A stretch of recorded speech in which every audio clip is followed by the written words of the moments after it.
Good evening, everybody, and welcome back, Spartan Nation Radio. I'm your host, Hondo Carpenter, joined now by the one and only Spartan Nation senior contributor, John Schaub. John joins us each and every week to talk about the state of MSU football, and as you can imagine, there's a lot to talk about. But also during the football season, he picks the 6 most unique games. We do the weekly Pick 6. If we disagree on 3 games and John gets 2 right, I get 1 right, or John gets 3 right, then he wins the week. He wins 1 point. But if we push or tie or don't disagree on any, then the next week becomes worth more and more like skins. So this week is now worth 3 points. On the year, I'm up +1. But this week is for 3, and let's bring in Spartan Nation senior writer, Johnny Schaub, with our weekly Pick 6 before we get into the state of MSU football. John. Yes, sir. We are rocking and ready to roll. I'm down here in Atlanta. They're still trying to get the ground back under control after the earthquake of a loss to South Carolina last week. That one didn't even make our Pick 6 because it was a 24-point spread. This week, every game seems like it's a little bit closer. There's a lot to like this week, and I'm going to start with a game that's got 2 teams, 2 programs, maybe headed in different directions. I don't know. University of Arizona was flying high until last Saturday night. This week they go west to take on Southern Cal. What is Clay Helton playing for? I don't know. USC did pretty good. Strange ending there at the end of Notre Dame last week. Can the Trojans go home and get up for a Pac-12 Southern opponent?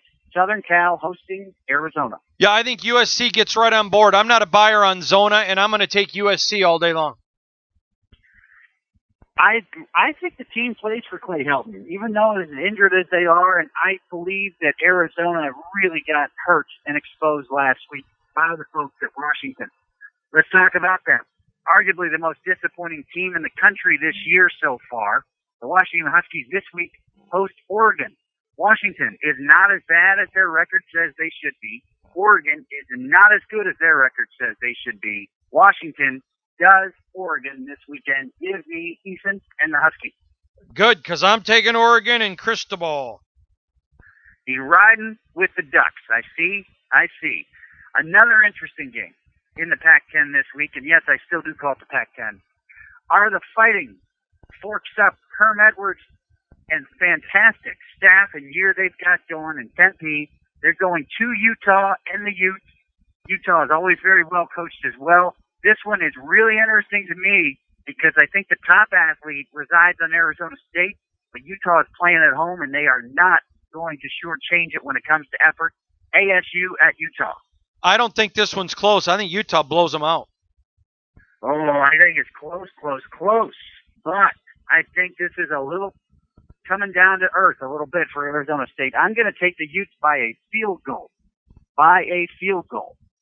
Baylor is hot to trot. They're on fire. They're on a roll. They're going to the Oklahoma State Cowboys this week in that Big 12 defense. Optional. Baylor at Oklahoma State. This one, to me, is an easy one because it's at home. I'm going to take who's ever at home. And if I remember correctly from studying today, I think Oklahoma State's at home. They are. I was hoping I was going to get you on that one. Everyone's trying to huff and puff and say how good Baylor is. I don't think so. I think they come down way down to earth this week. There is a game in the ACC conference. You don't have to worry about home field advantage there if you're talking about almost all the schools in that league. And one you don't have to worry about is the University of Virginia. This week, they are going to host the Duke Blue Devils. This game looks extraordinarily even to me on paper. I think Bronco Mendenhall is starting to get a team that really reflects the best of Bronco Mendenhall. And I think by a smidge, they will hold off a decent to good Duke team this week, UVA at home by a smidge. I agree, 100%. I would give this the edge to whoever the home team is, and that's, again, in my notes, I think I wrote Virginia. I did write Virginia's the home team, so I'm taking Virginia. Yep. All right. Now, I'm going to throw in the extra point before the big one, and this is a game I love. I love Nevada at Utah State. This is a game, a season changer for either team. You would like, folks, if you knew who was on Nevada's staff, you'd like, oh, I remember that guy. How about Timmy Chang? He's fantastic. Passing quarterback from the University of Hawaii. He's an assistant coach and a tight end coach for Nevada. This is not as easy a game as it looks. I think this is a tight game. Nevada at Utah State.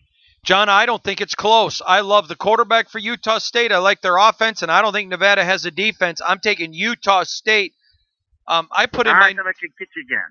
I'm sorry?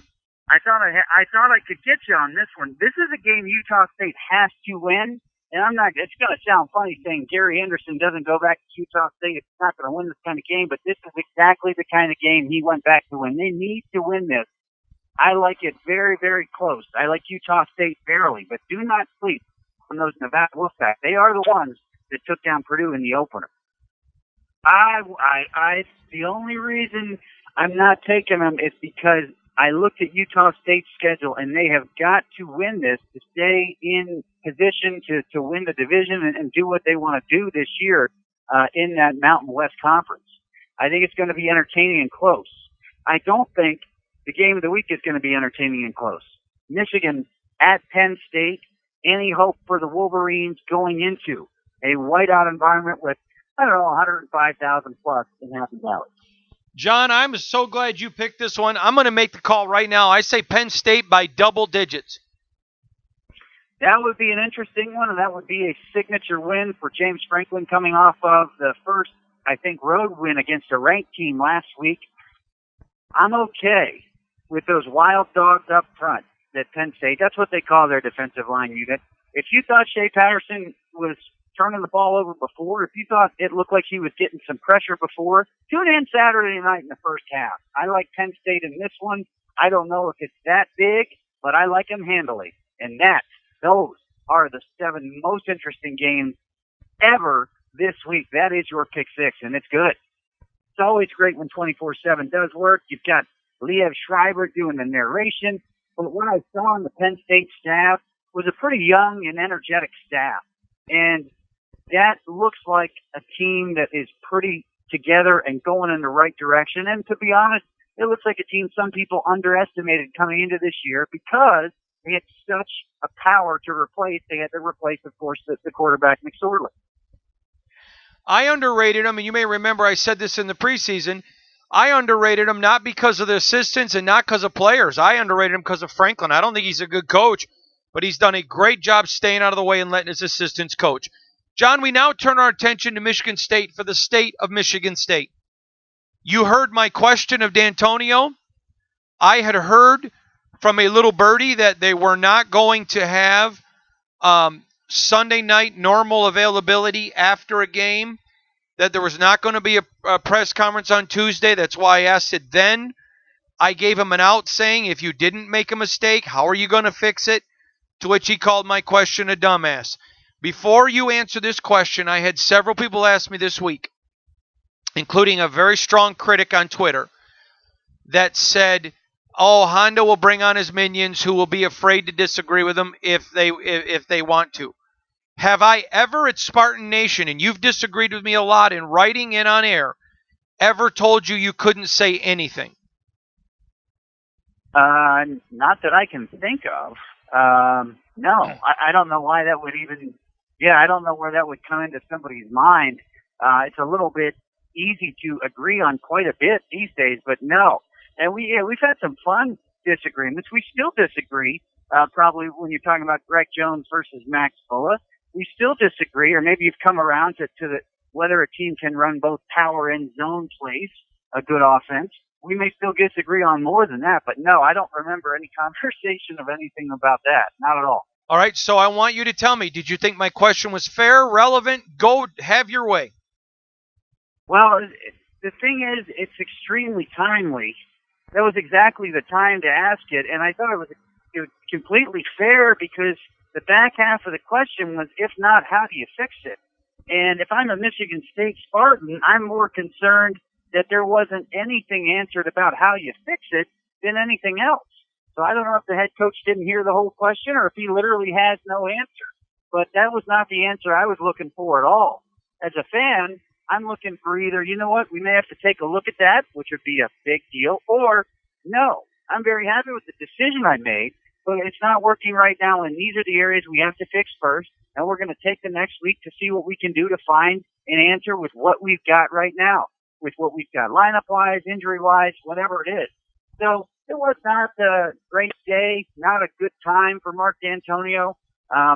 Nobody's perfect. He isn't, and he just didn't handle that very well.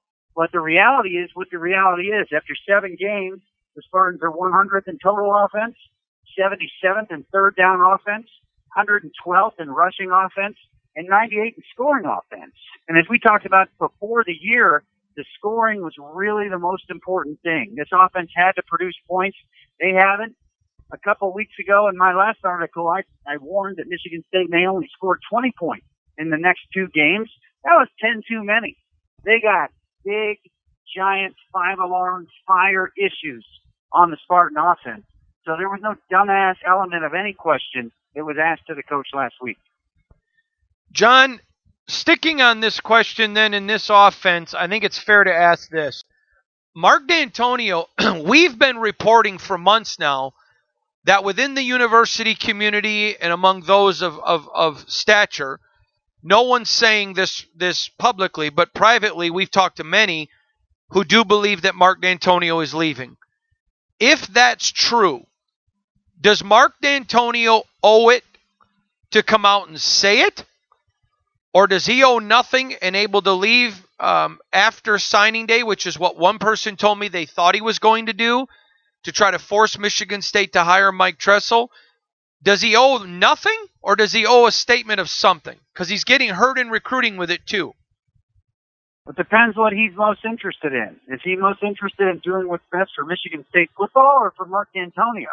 If he's interested in doing what's best for Michigan State football, as we have talked about on this show before, somebody's going to figure out how to properly transition into retirement and not have it leave a giant hole in a program when they do it.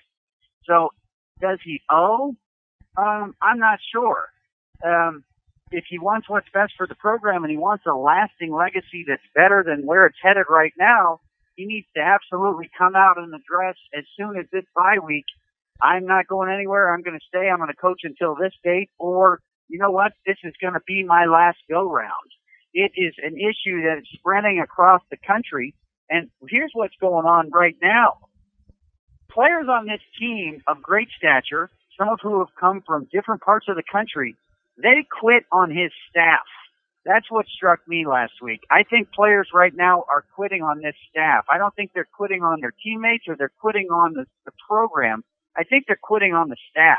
They're coming from one side of the ball here pretty much so far. That is a humongous worry. So what Mark Dantonio should do right now is immediately address whether he's going to stay as the head coach and for how long, because I'm hearing from people in the Southeast Conference and the ACC Conference that they're absolutely using it against Michigan State because uncertainty does not breed progress. Find one time where there's been an uncertain situation that's helped the program.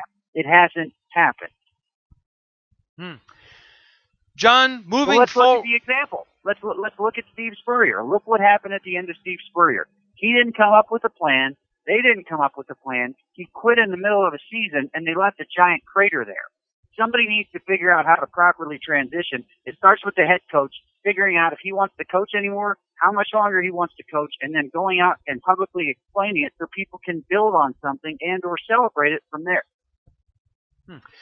John, clearly he's not going to take the route of a Les Miles who fired an offensive coordinator, of a Brett Bielema who fired a coach, of others who have done it. That's his decision. So is there anything he can do to fix it? The results. Yeah, the only thing he can do is there anything he can do to fix it? No, outside of the results turning around. They need some phenomenal results between now and the end of the year. I think that's what they can do to fix it. I'm now sold. I'm done trying to imagine that there's some magical corner that's going to turn. I'm very content, as we talked about last week. I think the head coach is very content with how things are now. And if he loses every game left in his time at Michigan State, he's already resigned himself that he's okay with that. So you can decide, the people can decide if that's dangerous or best for a program or not. But I think the only way to fix it is they literally have to produce. If they produce really, really well, if they somehow flip the script 180 degrees and finish with an offense that's very respectable and a win total of 9 or more, hey, then I don't think you have anything to worry about. I just said, man, those middle games in the season, we got hammered, kind of like the 99 team. The Arizona State game, we should have won, got away from us. But, yeah, I mean, there's a way to rehab it. but the signs on the wall look very, very bad. You know, when the 99 team went bad a couple weeks in a row, there was nobody concerned that schematically they were stubborn to a fault. I don't remember that being the case.